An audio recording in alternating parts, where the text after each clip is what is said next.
How you doing, mate? Just before I start this week, I'd love to take a sec to say thank you. I've only been doing this podcasting gig for 10 months, and the downloads, messages, and support you've shown me from all corners of the world has been wild.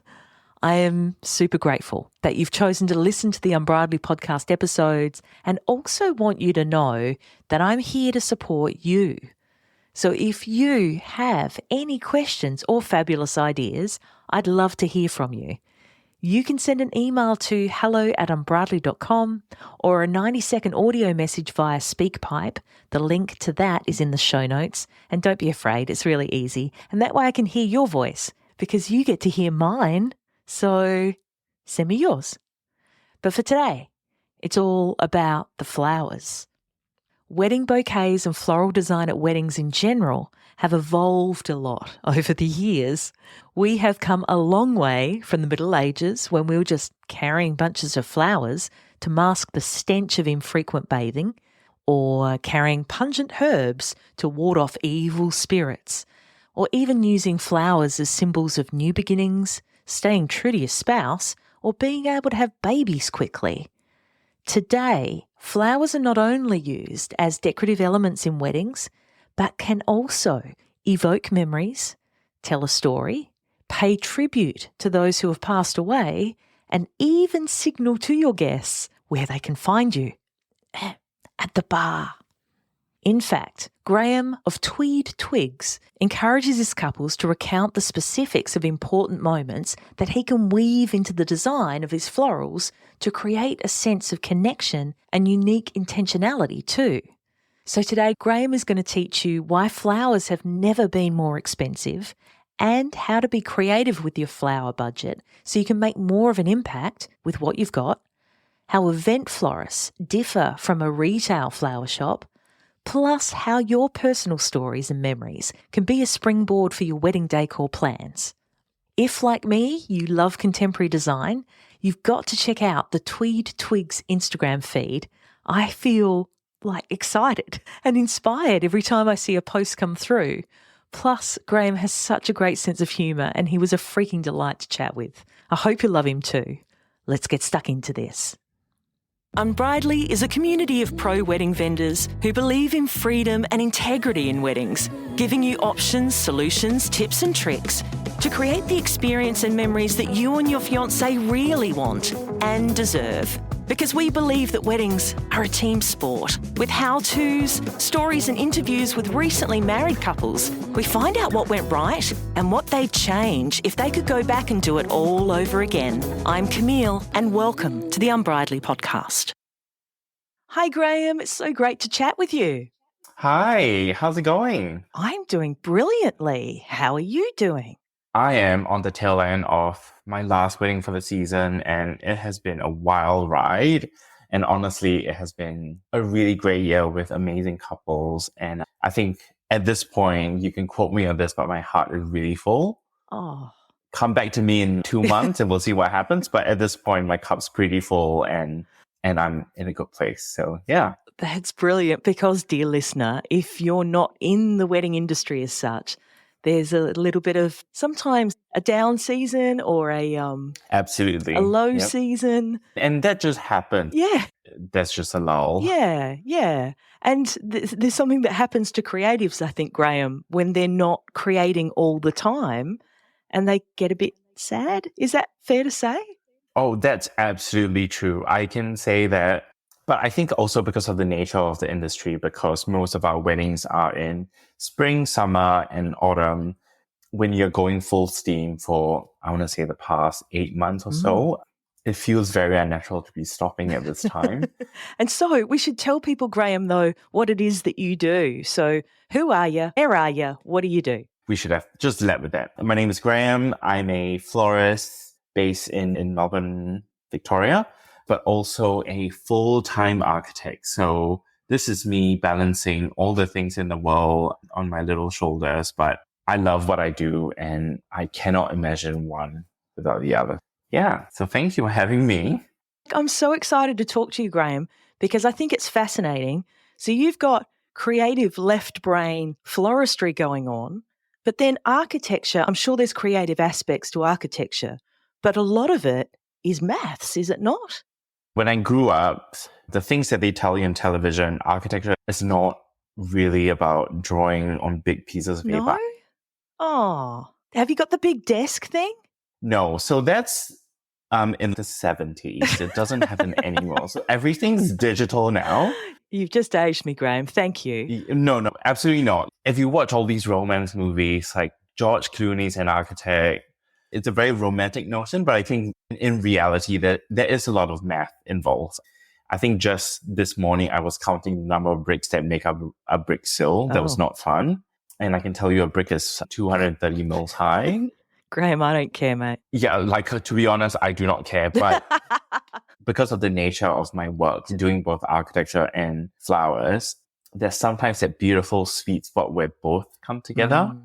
And for example, like the wedding I did for a very dear friend on the weekend, we combined building materials within the actual wedding. And sometimes there's that beautiful sweet spot. I've been stalking your Instagram, my friend. We love a stalker. Yep.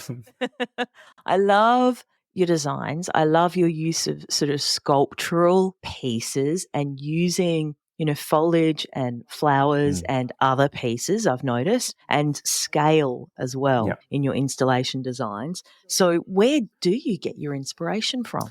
So I think that's a really good question, because I definitely started out as an architect by trade, and I've always had an interest in flowers.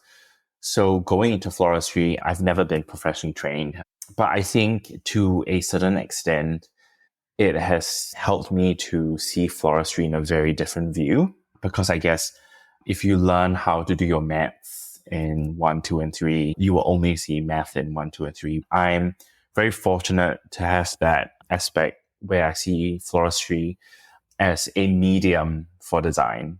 Something that I've gravitated towards is always looking at scale, always looking at the space that it's in, the light that's coming through the space, and how can we capture it in a very ephemeral way. Because I think you would agree that weddings are an ephemeral thing that only happens at one time, or at least in a person's life a couple of times maybe. It's a one special moment where everyone comes together, everything kind of gets pieced together into one beautiful celebration. So I kind of view florals where it only happens at one time at this particular date. The seasons are only here at the right time. The ginkgo leaves are turning yellow at this moment.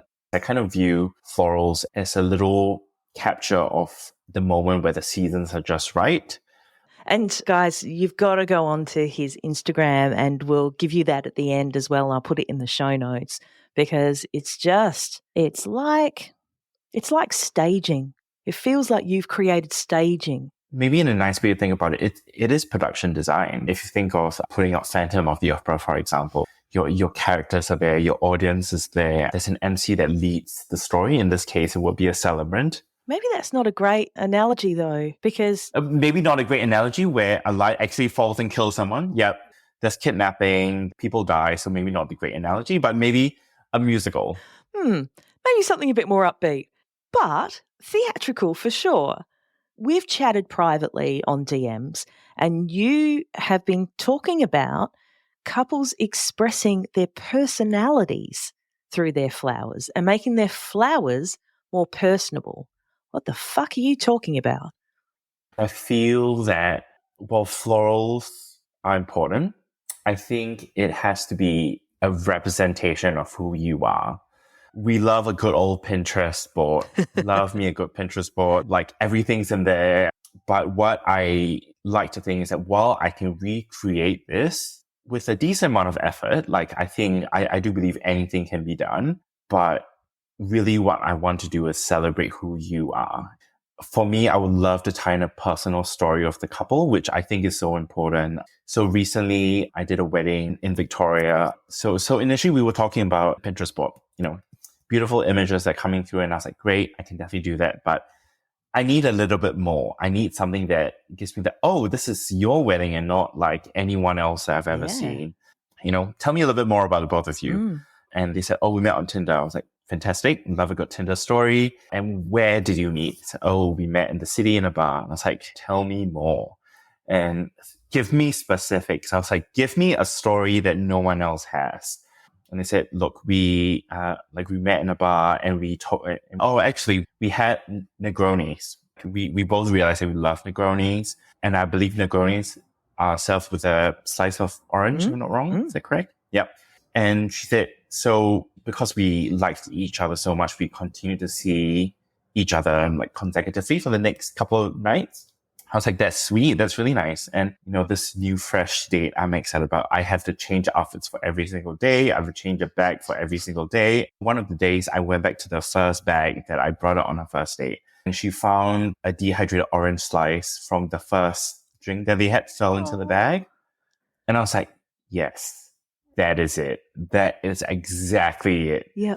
So how that fit into their wedding florals is, first of all, it was in autumn this year, but also within the tables, we used produce. So oranges in its multitudes and forms and just scattered, like done in a very beautiful sculptural way. So where I feel like sometimes a lot of things can be trends, like, quicksand roses. Even now, produce is a big trend going in the styling of table, which is beautiful. Don't get me wrong. Like the Greeks and the Italians have done it for years, like it works. Decades, millennia. It works. Yeah. But if it tells your story, that's when it clicks. Yeah. And I love to be able to use the floral medium to make that connection. That's brilliant. We've got to get a photo of that, Graham. I will definitely upload a photo somewhere. Yes, we have to share that. I'd love to see it. Okay, so they're expressing their personalities and their story through what you're creating. Yeah. Okay, I get that. And so the advantages of that approach are obviously they are feeling more connected to what you've created and it's unique. 100%. And I think for me, a bridal bouquet, it is typical, like you don't need to have it. But if I can build a memory or a connection into the bouquet, I think that's a beautiful thing because I guess going back to the whole idea that flowers are ephemeral, they will die. You can dry them, you can dry the heck out of them, they are still dead. And that's being completely realistic about it. I don't keep dried flowers in my house because I love this idea that it is transitory, like it's just there for that one spot.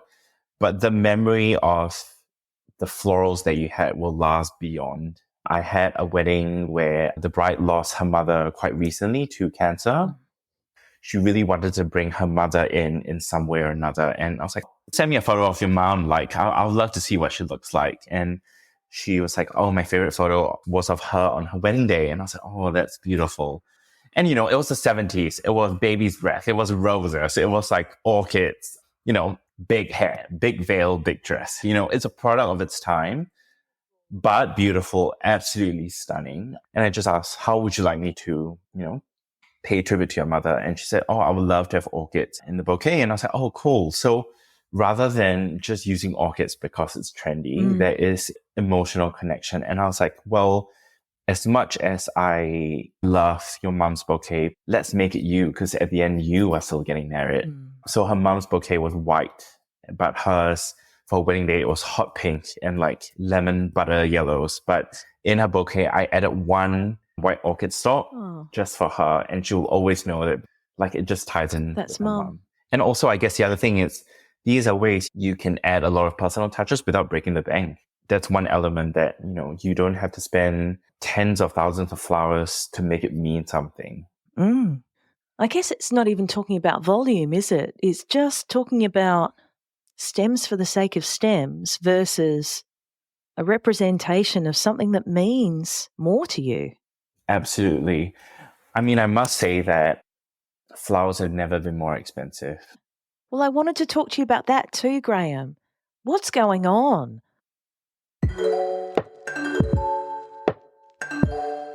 You still haven't written your vows yet, have you? Let me help. In around 20 minutes or so, you can easily write personalised wedding vows unlike anything you've heard before that will make your fiancé feel like the most loved, understood and appreciated person on the planet.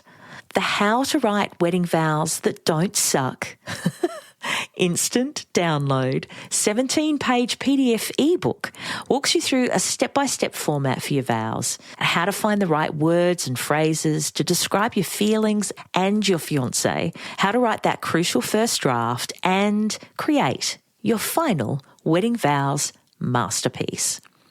So if you don't know how or even where to start, if you've been Googling your little heart out, or if you've been calling them wedding vows, AEIOU, this ebook is for you. Included in there are also some bonus secrets for getting the most out of your wedding ceremony. So make sure you download your copy right now and get Write Your Wedding Vows crossed off your to-do list today. The link is in the show notes. Honestly, food prices are going up, house interest rates are going up, and it's not surprising that flowers have also been expensive. But I think other than that, I don't know if you remember, a couple of years ago, we had a little pandemic that happened. Oh, really? A couple of people were at home for a short little while. I think Melbourne was the most locked down city in the world. You poor bastards over there, seriously. Every time I think about it. It was not fun. The other thing was that the only way people could connect was to give flowers to each other. And like retail floristry has never thrived as much. But because there were all these shortages on imports, flowers have actually never been more inaccessible at that point. And that was when people started to buy a lot of local florals, which I think is a great thing, to always shop local, things that are grown in Australia. But even then, the prices have actually not gone down since then. We've had, floods in Brisbane? Yes. We've had fires in New South Wales, and all the florals that are grown in this area, they were all affected, to be completely honest. And shipping has also never been more expensive. To ship flowers from Ecuador, for example, you're paying such a premium. Yes, those beautiful roses, right? Exactly, yeah. They've never been more expensive. Is it a knock-on effect from, COVID, and that demand has continually outstripped supply, so you're just constantly in a deficit? I think that's a very honest reflection on why floral prices have increased, because first of all, we are directly affected by any natural disasters. And also, on the other hand, like couples have more access to information about premium flowers, Ecuador roses, for example. And these are not cheap flowers. Even baby's breath. Baby's breath is not really grown locally. It's grown in Ecuador. And people sometimes ask me, I'll just have like a little bit of baby's breath. And I was like, do you know how much baby's breath costs? But people don't. People don't know what a little sprig of baby's breath shoved in every single arrangement is going to cost. Exactly. Because when you want one sprig of baby's breath, we have to buy the entire bundle to put one sprig of baby's breath. Yeah. So, I mean, as much as I'm also defending the floral industry in terms of cost, I think there also has to be a very realistic understanding of the labor that goes into it. When you meet on Zoom, for the first time you see your florist on Zoom, this is probably going to be the same person that's going to be prepping your flowers, creating an invoice, packing down at the end of the night, and the one delivering your bouquet. And small business life, but it's really the same person. There isn't a huge financial conglomerate behind prepping all of these in mysterious little like factories. Perhaps you could talk a little bit to that, Graham, as well, about, so let's say you were talking about your wedding on Sunday, yes? And you did an installation of some description for them? Yes. And so you put that together, I'm guessing, on site mainly on the Sunday? Yes. But how much prep was happening Saturday, Friday? Were you at the flower markets Thursday? Exactly. So it works very differently from a retail florist, whereas a retail florist, you want florals as fresh as possible because you want them to last as long as possible in your house. Whereas for an event florist, I am babying those flowers from a Thursday for a Saturday wedding. If it's a 40-degree day in Melbourne, I'll be keeping them in air conditioning 24 hours until I bring them up for the short 30 minutes that a ceremony is. Like babies. Yes. Summer must be fun. Summer is great. We love summer. But yeah, so I think a lot of times there is a lot of hidden prep. People, or at least my mom, thinks that I'm frolicking in like a linen dress somewhere, I'm sure. But really, you're skipping through fields, Graham, aren't you? We're skipping through fields, exactly. Yeah. But I can honestly tell you, most of the times when you see a florist in flight doing a bump in for a wedding, they're wearing black Mm. because they don't want to see any pit stains, and you can just disappear into the background. Yes. I would imagine, though, little cuts on your hands, Oh, yes. things like Many that. times. Cut my hands numerous times that I don't know where they're from. Also, sometimes I'm asking for it. Sometimes I use prickly pear in an installation. I get home and I'm like, why am I hurting? Like, what's happening? Why do I have spines in my pants? I'll tell you why, Graham. Prickly pear. There you go. Asking for it. But it looked awesome, right? It looked great. And there are times where I hand flowers to a couple, for example, for the first time. That still makes me melt. There are times where I've stayed for a ceremony hiding behind a pillar so that I can move the florals after that. I still cry. And then you realize, this is why I do this. Yes, exactly. So, with this one on Sunday, you're at flower markets Thursday, Friday-ish.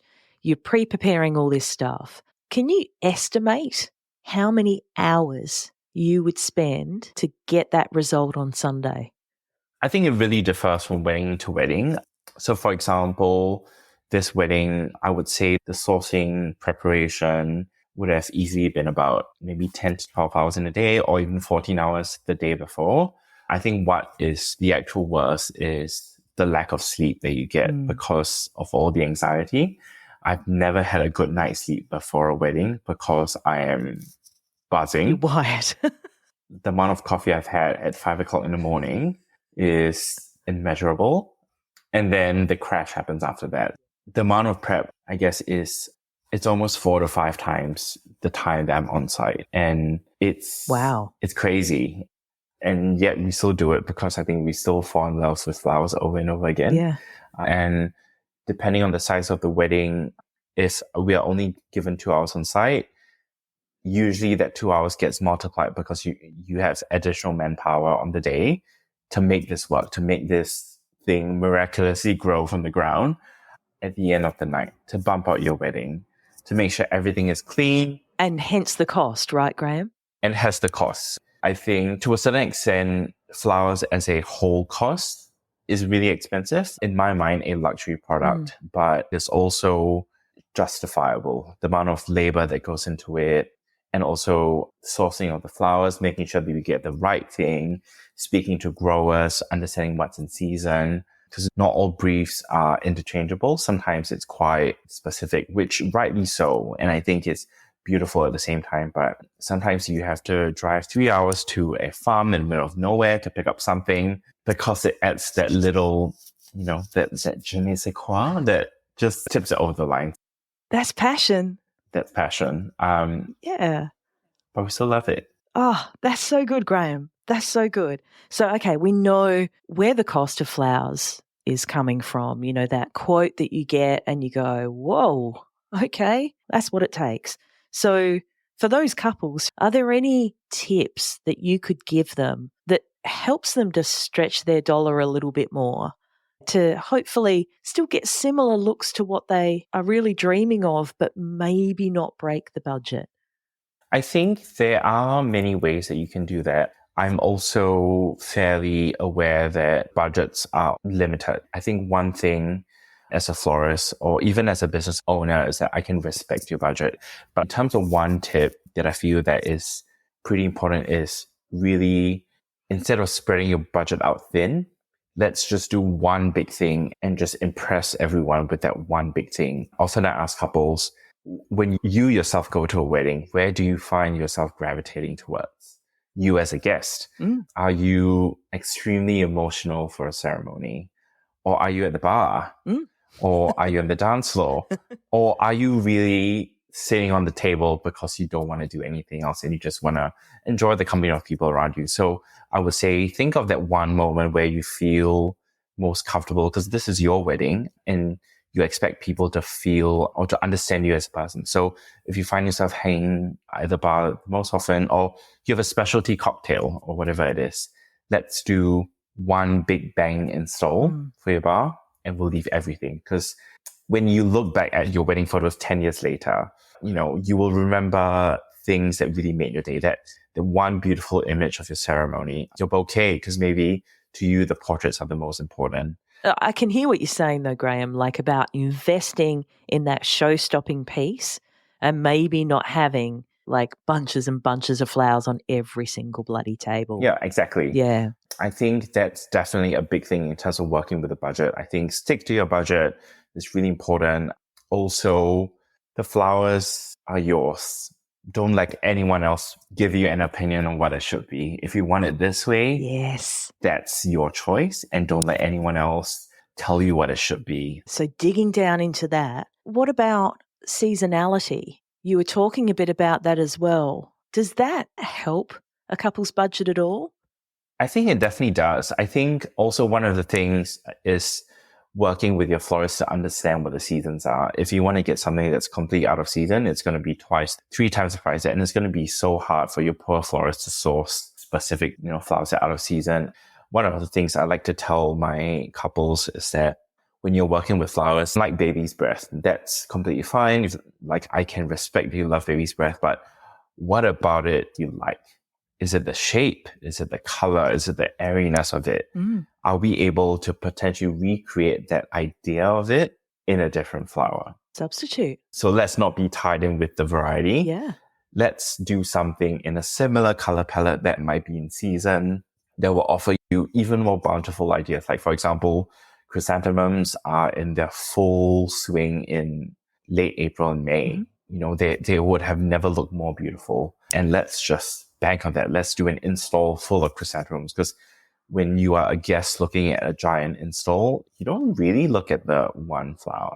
You're really looking at the whole install. If you are doing a big floral install, I personally offer a florist bump out where I wrap the flowers for your guests to bring home. People love free flowers. Always wondered about that, Graham. They love it. What happens at the end? So a lot of times, flowers get composted. They go into green waste, which is a lot of money. Like, I can completely empathize, but Auntie Doreen's not bring home a giant tree. So it is always nice. Like, there's something that I personally offer, which I think gives a little bit more value to your flowers. Any other tips that you've got, Graham, for those couples out there going, man, I love all this stuff, but is there any way we can just make it more accessible? I think with a couple, you can definitely focus on things that might be cost effective to you. I think there are definitely ways to reduce the budget and still create the same look. You may not need a table arrangement. You may do bud vases instead. There are other ways using fruits, produce, which is an alternative to florals. I think while more or less they do have the same value, I think they add a bit more character to a piece. You can definitely use a lot of styling elements such as candles. Those are definitely ways that you can still add a beautifully styled wedding, but potentially reducing floral costs. And look, at the end of the day, your guests are there for you. They're not there for the flowers. They are there for you. Correct. That's brilliant, Graham. Thank you so much. If people want to find out more about you, where can they find you? So you can find me on the interwebs, on the socials. So I'm Tweed Twigs on Instagram, TWEEDTWIGS, or tweedtwigs.com. Thank you so much for your time. Thank you so much for having me. Bye. That about wraps it up for this episode of the Unbridely podcast. For the links and resources we mentioned, please head to the show notes. And if you love the show, please review and subscribe on the podcast platform you're on now so you don't miss out on a single episode. Thanks so much for listening. And remember, weddings are a team sport. Catch you soon.